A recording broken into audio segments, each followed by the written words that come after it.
পাশের বাসার আন্টি আমাদের রুমে এসে আমাকে বলল, মা কিছু টাকা হবে তোমার কাছে? আমি খানিকটা বিব্রত হয়ে বললাম, আন্টি আমার কাছে চাল কেনার টাকা আছে, অতিরিক্ত কোনো টাকা নেই। তোমাকে চাল আমি দিচ্ছি, তার বিনিময়ে তুমি চালের টাকাটা আমাকে দাও।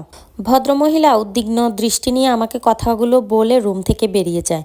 মুন্নি, তমা, স্বর্ণা আমরা তিনজন এই বাসাতেই থেকেই পড়াশোনা করছি। তিনজনের বাসা ভার্সিটি থেকে অনেক দূর, তাই এখানে বাসা ভাড়া নিয়ে আমরা থাকছি। আমরা নিজেদের রান্না নিজেরাই করি। এই ভদ্রমহিলা আমাদের পাশের বাসাতেই থাকে। উনার 6 মেয়ে। আমার জানা মতে উনার বর খুব সামান্য বেতনের কাজ করে। কিছুক্ষণ পর ভদ্রমহিলা প্রায় 3 কেজি চাল এনে আমার হাতে দিয়ে বললেন, মাগো টাকাটা তাড়াতাড়ি দাও, আমার মেয়ে খুব অসুস্থ, ওকে ডাক্তারের কাছে নিয়ে যেতে হবে। জানি না 3 কেজি চালের দাম দিয়ে উনি কিভাবে মেয়েকে ডাক্তার দেখাবেন কিংবা ওষুধ কিনবেন। আমার কাছেও অতিরিক্ত টাকা ছিল না। পরের দিন ভদ্রমহিলার মেয়ের খোঁজ নেওয়ার জন্য ওনার বাসায় যাই। গিয়ে দেখি মেয়ে শুয়ে আছে আর ভদ্রমহিলা তার পাশে বসে আছেন। আমাকে দেখে খুব খুশি হয়ে বললেন, মাগো তোমার উপকারের কথা কখনো ভুলবো না। ওই টাকাটা না পেলে কি যে হতো। আমি ওনাকে বুঝালাম টাকাটা আমি এমনি দেইনি, বিনিময়ে আপনি চাল দিয়েছেন, সুতরাং এতটা কৃতজ্ঞ হওয়ার কিছু নেই।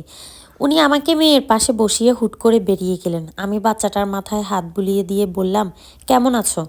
বাচ্চাটা বলল, ভালো আছি। তারপর বাচ্চাটা শোয়া থেকে উঠে বসে বলল, জানেন আপু, গতকাল আপনাকে যে চাল দিয়ে মা টাকা এনেছে ওটা আমাদের ঘরের শেষ চাল ছিল। মা রান্না করতে চাল পাতিলে নিয়েছিলেন, তারপর সেই চালই পলিথিনে ঢেলে আপনাকে দিয়ে আসে। আমাদের ঘরে আজ 2 দিন ভাত রান্না হয়নি। আমি যে এই কথা আপনাকে বলেছি মাকে বলবেন না। কথাটা বলে বাচ্চাটা আবার শুয়ে পড়ে। আমি আর ওর পাশে বসে থাকতে পারলাম না, খুব কষ্ট হচ্ছিল। চোখ মুছতে মুছতে ঘর থেকে বের হয়ে আসলাম। এই ঘটনাটা প্রায় 20 বছর আগের। 20 বছর পর আজ কোনো একটা কাজে আমি সেই বাসার সামনে দিয়ে যাচ্ছিলাম। বাসার গেটের সামনে সেই ভদ্রমহিলাকে দেখে থেমে যাই। উনি এখনও এই বাসাতেই থাকেন। এটা দেখে অবাক হয়েছি। আমি রাস্তার বিপরীত দাঁড়িয়ে ভদ্রমহিলাকে দেখছি, কোনো পরিবর্তন নেই, সেই একই রকম মাথা ভর্তি কালো চুল, চেহারা।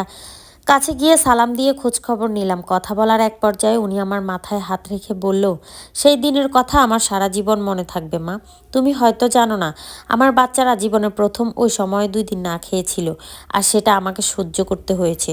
অথচ দেখো, আজ আমার কোনো কিছুর অভাব নেই। এই যে বাসাটা, এটা এখন আমাদের নিজেদের।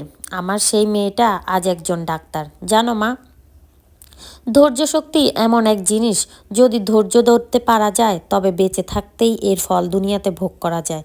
ভদ্রমহিলার হাসি খুশি জীবন দেখে ভীষণ আনন্দ নিয়ে বাসাটা অতিক্রম করি। হাঁটতে হাঁটতে ভাবছি, জীবন বড়ই অদ্ভুত। কখন কাকে কোথায় কিভাবে নিয়ে যায় তা কেউ বলতে পারে না। আর এজন্য জীবনকে সুযোগ এবং সময় দুটোই দিতে হবে। সত্যিই দিতে হয়। জীবন কখনোই থেমে থাকে না। কোনো না কোনোভাবে জীবন কিন্তু চলেই যায়।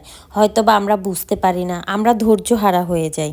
কিন্তু আমাদেরকে অবশ্যই ধৈর্য ধরতে হবে, কারণ সকলের জীবনে দুঃখ কষ্ট সব সময় কিন্তু একরকম থাকে না। ভালো সময় আসে, আবার ভালো সময় কিন্তু শেষ হয়। দুঃখের সময়ও আসে, আবার সেটাও কিন্তু শেষ হয়। কিন্তু আমরাই বোকার মতো ধৈর্য হারিয়ে ফেলি। ধৈর্য ধরতে হবে আমাদেরকে সব সময়, সব কাজে, কারণ কোনো কিছুই কিন্তু থেমে থাকে না। জীবনও কখনোই থেমে থাকে না।